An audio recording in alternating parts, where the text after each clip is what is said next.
양 팀에게 정말 중요한 경기입니다. 맨시티는 첼시, 리버풀과 비기며 2경기째 리그 승리가 없고 토트넘은 리그 3연패 중이라 연패 흐름을 끊는 게 정말 시급합니다. 잔말 말고 포인트 하나씩 짚어가면서 가보도록 하겠습니다. 이 영상은 프리뷰지만 예측의 목적이 있는 게 아니므로 재미로만 봐주시면 감사하겠습니다. 기본적으로는 이런 내용으로 나올 가능성이 많습니다. 맨시티는 원래 나오던 4-1-4-1 포메이션으로 구성해서 나올 것이고 토트넘도 4-3-3 내지는 4-2-3-1 정도로 보면 될 것 같습니다. 양 팀 다 빌드업 시에 포메이션에 변화를 주는 팀인데요. 맨시티가 빌드업 할 때를 먼저 얘기해 볼게요. 맨시티는 인버티드 센터백 전술을 사용하죠. 후뱅 디아스라는 최종 방패를 세워놓고 센터백 한 명을 늘려서 중원에서 수적 우위를 가져가려고 할 겁니다. 맨시티가 센터백 한 명을 올렸으면서 중원에 4명을 만들죠. 순간적으로 4대3이 되면서 맨시티는 중원에서 수적 우위를 얻습니다. 맨시티가 중원 퀄리티가 좋은데다가 한 명까지 더 많은 상황이라면 오랜 시간 동안 맨시티가 공을 소유할 가능성이 높습니다. 맨시티는 3대3 숫자를 맞춰놓고 베르나르도 실바를 빼서 공격할 때도 있습니다. 중원에서 맨시티가 볼을 돌리다 삼성과 포펙 사이 베실바에게 공을 주면 베실바가 프리한 찬스를 맞을 때가 생길 수 있습니다. 최근에 펼쳐졌던 맨시티, 리버풀 경기에서 나온 장면입니다. 리버풀이 공격수까지 활용해서 아칸지, 로드리를 묶는 것에 신경을 쓰다 보니 베실바가 포백 바로 앞까지 나와서 공을 받을 준비가 되었습니다. 지금 같은 상황에서 아케가 베실바 쪽을 봐준다면 포켓 공간에서 여유로운 공격을 할 수 있겠죠. 이번엔 토트넘이 빌드업해서 올라갈 때를 볼게요. 토트넘은 빌드업 시에 풀백을 적극적으로 개입시킵니다. 포로는 가운데서 빌드업을 도와주고 우도기는 왼쪽 윙어보다 앞쪽에 있을 때가 많습니다. 그래서 순간적으로 빌드업 시에 수적 우위를 얻을 수 있는 상황이 생기죠. 그때 우도기의 적극적인 하프스페이스 침투와 그 움직임을 봐줄 수 있는 로셀소의 패스가 중요할 것 같아요. 특히 지난 경기 우도기는 컨디션이 괜찮았거든요. 지금은 제가 호이비에르로 적어놨는데 몸 상태를 보고 파페사르가 출전할 수 있다고 하면 이쪽에서도 클루셉스키가 바짝 사이드로 붙어있을 때 아케나 도쿠를 끌어당기면서 사르가 그 빈 공간을 침투해주는 장면도 나올 수 있죠. 그리고 복귀한 비수마가 얼마나 경기를 잘 조율해주면서 플레이하는지가 중요할 것 같습니다. 여기서 문제는 토트넘이 몰아붙이는 상황은 많이 나오지 않을 것 같다는 겁니다. 맨시티가 홈이니까 과르디올라는 주도하는 경기를 하고 싶을 겁니다. 그럼 최대한 소유권을 늘릴 겁니다. 맨시티 선수들은 그게 가능하고요. 특히 로드리라는 특수한 미드필더가 있기 때문에 템포를 잘 조절하면서 플레이가 가능합니다. 결론적으로 선수들 개인 컨디션이 모두 같다면 중원 싸움에선 맨시티가 우세라고 생각됩니다.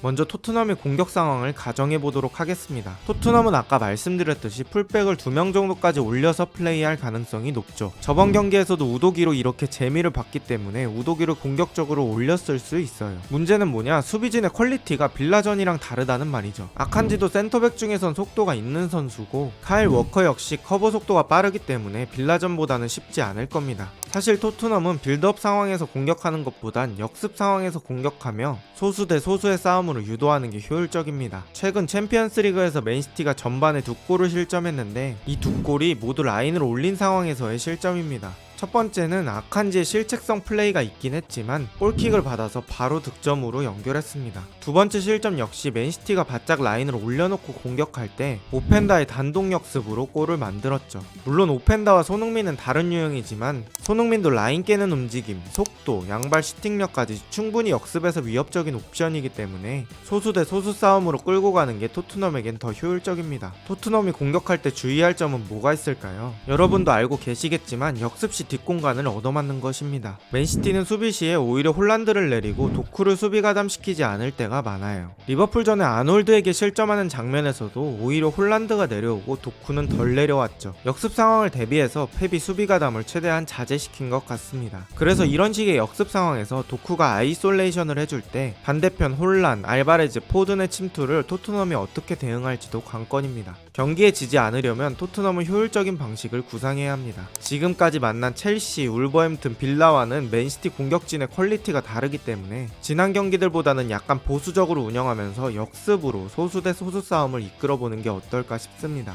반대로 맨시티의 공격 상황을 가정해보겠습니다. 맨시티가 잘하는 게 상대가 내려앉은 상황에서 말려 죽이는 걸 잘합니다. 내려앉은 수비의 밸런스를 깨는데 능숙한 거죠. 도쿠나 그릴리시가 측면 쪽에서 공을 잡아놓고 상대의 중심을 아예 왼쪽으로 옮겨놓습니다. 그리고 중원 쪽에 내준 뒤에 로드리가 빠른 반대 전환으로 중앙으로 포든에게 연결합니다. 그때 알바레즈가 포든 등 뒤로 돌아주면서 순간적으로 2대1 수적 우위를 발생시키죠. 이때 토트넘 수비진들은 순간순간 잘 커버해줘야겠죠. 반대로 포든 쪽에서 시작한 공격이 반대 전환되어 도쿠가 아이솔레이션 하면서 실바가 돌아주는 장면도 생각해볼 수 있겠죠. 그리고 가운데 쪽으로 크로스가 올라올 때 홀란드의 제공권을 토트넘 수비들이 잘 이겨낼 수 있을지가 포인트입니다. 헤더는 공격수의 높이도 물론 중요하지만 크로스의 질과 공격수의 위치 선정이 더 중요하다고 생각합니다. 제주스나 팀 케일, 조타 같은 선수들을 보면 알 수 있죠. 그래서 혼란의 높이에 집중하기보단 크로스가 올라오지 못하게 예방하는 게 중요할 것 같고, 올라오더라도 질 좋은 크로스는 못하게 최대한 방해를 해줘야 할 것 같습니다. 공수 싸움은 물론 맨시티가 유리한 건 맞지만 역습하는 선수들의 컨디션, 그리고 어떻게 역습 상황이 만들어지냐에 따라서 토트넘에게도 충분히 기회가 찾아올 수 있습니다.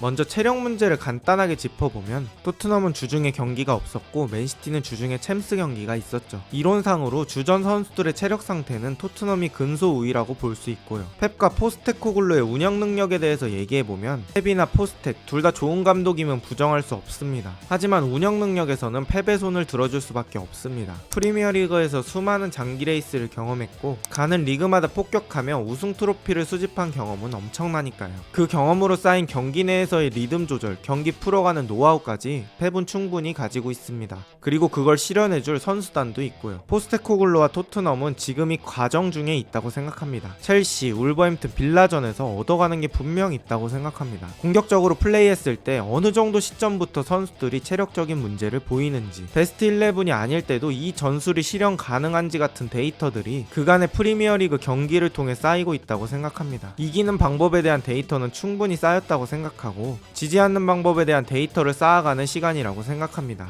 여태까지 첼시, 빌라, 울브즈와는 수준이 다른 상대라는 것을 포 감독도 당연히 알고 있을 테니까 지난 3연전보단 보수적인 운영을 하지 않을까라는 개인적인 예상을 해봅니다. 승패와 상관없이 정말 재밌는 경기가 될 것 같고 저는 거의 매일 해외 축구 영상 업로드 중이니 비슷한 영상이 궁금하시면 구독 부탁드립니다. 오늘 영상은 여기까지고 좋은 하루 되세요.